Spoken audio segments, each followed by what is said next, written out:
You are watching Rahinijar TV with Ilama Sayyid Abdul Basit Bukhari. बिस्मिल्लाहिर्रहमानिर्रहीम। क़ाल अल्लाहु तआला fill कलामिल मजीद वल फ़ुरक़ानिल हमीद वमा कान लिबशरिन अन युकल्लिमहुल्लाहु इल्ला वहयन औ मिन वराइ हिजाब औ युरसिल रसूला। सदक़ल्लाहु मौलाना अज़ीम। सल्लु अलल हबीब अल्लाहुम्मा सल्लि अला सय्यिदिना व मौलाना मुहम्मदिन व बारिक व सल्लिम व सल्लि अलैहि। आज हमारी गुफ्तगू का उन्वान वही की अक़साम के हवाले से है और ये इंतहाई अहम तरीन सवाल भी है। हमारा ये टॉपिक भी अहम तरीन है। आप लोग तवज्जो से समात कीजिएगा। कुरान हकीम में रब्बे ज़ुल जलाल ने वाज़े ऐलान फरमाया कि अल्लाह ताला किसी बशर से कलाम नहीं करता मगर वही के ज़रिए और हिजाब में या अपने फ़रिश्तों के ज़रिए से। तो ये तीन तरीके कुरान हकीम ने बयान फरमाए हैं कि अल्लाह ताला इन तीन तरीक़ों से अपने नबी हैं उनसे कलाम फरमाता है, या वही के ज़रिए या हिजाब में या फिर अपने फ़रिश्ते के ज़रिए। सबसे पहले वही की जो लफ्ज़ी तारीफ़ है वो मैं आप हज़रात के सामने पेश करता हूँ कि इसकी लफ्ज़ी तारीफ़ यह है कि अल-एलामु फ़ी ख़फ़ाइन, यानी इसका मतलब यह है कि किसी पोशीदा बात की ख़बर देना, इशारा करना, दिल में खामोशी से किसी बात का डाल देना, ये इसकी लफ्ज़ी तारीफ़ है।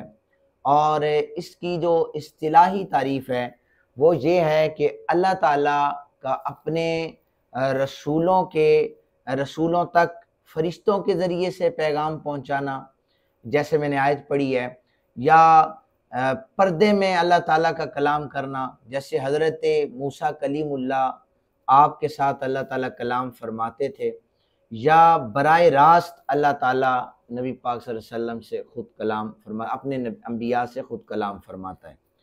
तो इसकी जो सूरतें हैं वो सूरतें तीन हैं। अभी मैं आपके सामने इसकी सूरतें, अक़साम, सारी चीज़ें फ़र्दन पेश कर रहा हूँ। सूरतें भी यही हैं कि फ़रिश्तों के ज़रिए से कलाम, या बराह रास्त कलाम, या पर्दे में कलाम। ये तीन सूरतें इसकी उलमा ने बयान की हैं। अब सबसे पहले इसकी दो अक़साम बयान की हैं। एक है वही मतलूब और दूसरी है वही गैर मतलूब। वही मतलूब यानी जो अल्लाह ताला ने मानी और मज़ामीन को डायरेक्ट नबी पाक सल्लल्लाहु अलैहि वसल्लम के कल्बे अतहर पर नाजिल फरमाया, उसकी मिसाल कुरान हकीम है।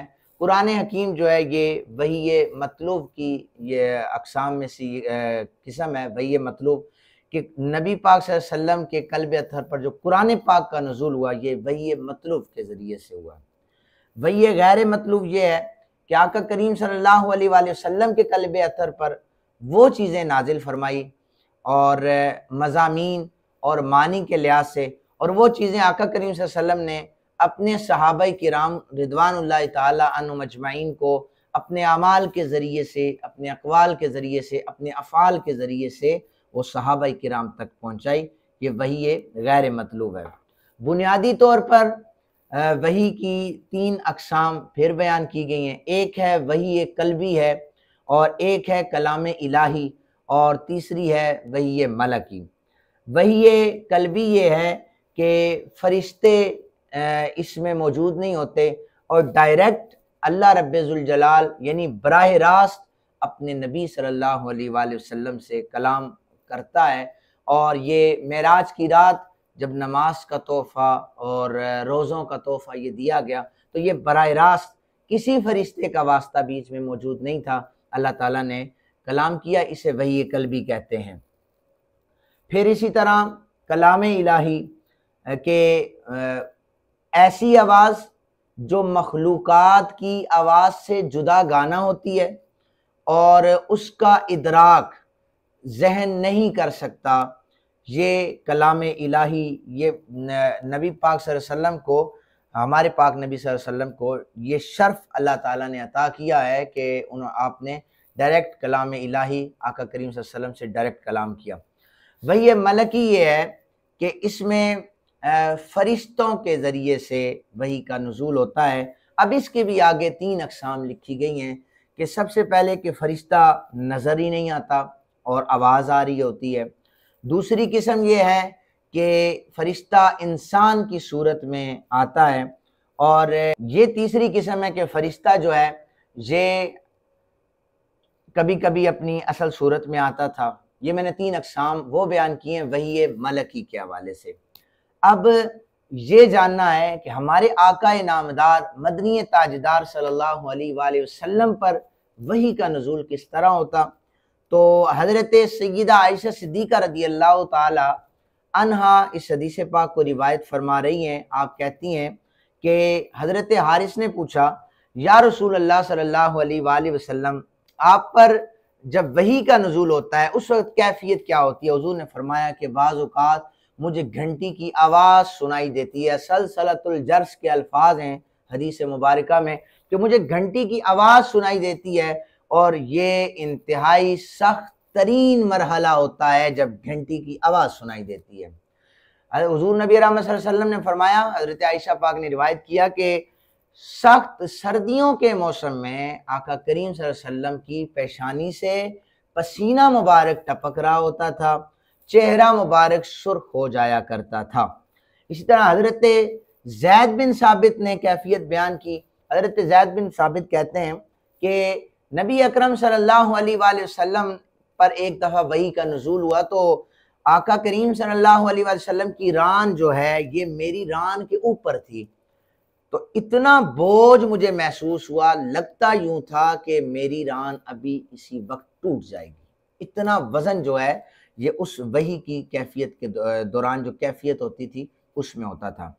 फिर इसी तरह हज़रत आयशा ही रिवायत करती हैं कि अगर नबी अकरम सल्लल्लाहु अलैहि वसल्लम ऊँटनी पर सवार होते, वही की कैफियत तारी हो जाती, यानी वही का नुज़ूल होता, तो नबी अकरम सल्लल्लाहु अलैहि वसल्लम की जो ऊँटनी होती इतनी बोझल हो जाती और इतना उस पर बोझ हो जाता कि वो अपने अगले घुटनों को मोड़कर ज़मीन पर बैठ जाया करती थी। वो मुतहम्मिल नहीं होती थी कि उसको वज़न को उठाया जा सके। हज़रत याला कहते हैं नबी अकरम सल्लल्लाहु अलैहि वसल्लम का चेहरा मुबारक सुर्ख हो जाता, पेशानी से पसीना मुबारक के कतरे टपकते और खर्राटों की आवाज़ें आना शुरू हो जाती। जिस तरह इंसान सोता है तो सोने की कैफियत में अक्सर लोग खर्राटे लेते हैं, इस तरह की कैफियत नबी पाक सल्लल्लाहु अलैहि वसल्लम पर जारी रहती और ये बहुत देर तक जारी रहती, उसके बाद वो रफ़ा हो जाया करती थी। ये सहाबा किराम ने बताई हैं कैफियत जो नबी पाक सल्लल्लाहु अलैहि वसल्लम पर वही की नुज़ूल के वक्त होती थी। और अब मैंने जो अक़साम में से ये बताया कि कभी फरिश्ता अपनी असल सूरत में आता था और नबी पाक सल्लल्लाहु अलैहि वसल्लम ने खुद फरमाया कि मैंने हज़रत जिब्राईल अलैहिस्सलाम को देखा है, वो अपनी असल सूरत में आए और उनके 600 पर थे। ये उस एक किस्म की ये मिसाल हदीस से मैंने दी है। दूसरी है कि कभी कभी घंटी की आवाज़ या कलाम आवाज़ आती थी और कभी कभी हज़रत जिब्राईल जो हैं ये वही लेकर आते थे, लेकिन ये इंसानों की सूरत में आते थे। और अहादीस मौजूद हैं कि हज़रत जिब्राईल जब भी आए इंसानों की सूरत में, वो नबी पाक सल्लल्लाहु अलैहि वसल्लम के खूबसूरत साहबी हज़रत दाहिया कल्बी रज़ियल्लाहु ताला अन्हु आपकी शक्ल मुबारक में आया करते थे। और हदीस जिब्रील सबसे बड़ी हदीस मुबारक है, इसमें भी वाज़े तौर पर मौजूद है कि जब हज़रत जिब्राईल अलैहिस्सलाम ने अपने घुटनों को आकर नबी पाक सल्लल्लाहु अलैहि वसल्लम के घुटनों से जोड़ा था, सफ़ेद कपड़े थे, काले बाल थे, अपनी रानों को हुज़ूर से अपने हाथों को अपने रानों पर रखा था और कुछ सवालात किए थे। तो उस वक़्त हज़रत फ़ारूक आज़म रज़ियल्लाहु ताला अन्हु इस हदीस पाक के रावी भी हैं। तो सवाल किया गया था कि अतदरी मन साइल, इस साइल के बारे में जानते हो? हालांकि सफ़र के आसार भी नहीं थे, थकावट भी नहीं थी। तो आका करीम सल्लल्लाहु अलैहि वसल्लम ने जब पूछा तो सहाबा नहीं बता सके, तो आका करीम सल्लल्लाहु अलैहि वसल्लम ने फरमाया कि ये जिब्राईल अभी मेरी बारगाह में आए थे, तुम्हें तुम्हारा दीन सिखाने के लिए आए थे। तो ये तीनों अक़साम जो हैं यही वही मलकी की सूरतें हैं कि फ़रिश्ता कभी अपनी सूरत में आता है, वो भी हदीस पाक से मैंने बता दिया कि हुज़ूर सल्लल्लाहु अलैहि वसल्लम ने खुद देखा है। कभी वो इंसान की शक्ल में आता, वो भी मैंने आप हज़रात के सामने रखा, और कभी इसकी आवाज़ आया करती थी। तो वो सलसलतुल जर्स के हवाले से मैंने वाज़े कर दिया। इसमें जो सलसलतुल जर्स के कैफियत है, ये सबसे ज़्यादा सख्त कैफियत होती थी। तब नबी पाक सल्लल्लाहु अलैहि वसल्लम सर्दियों के मौसम में पसीने से शराबूर हो जाया करते थे। ये वही की अक़साम है जो कुरान हकीम की मैंने आय मुबारक पढ़ी है, उसके तहत मैंने आप हज़रात के सामने पेश किया है। दुआ करें अल्लाह ताला हमें दीन मुस्तफ़ा करीम सल्लल्लाहु अलैहि वसल्लम समझने की तौफ़ीक़ अता फ़रमाए। वमा अलैना इल्लल बलागुल मुबीन।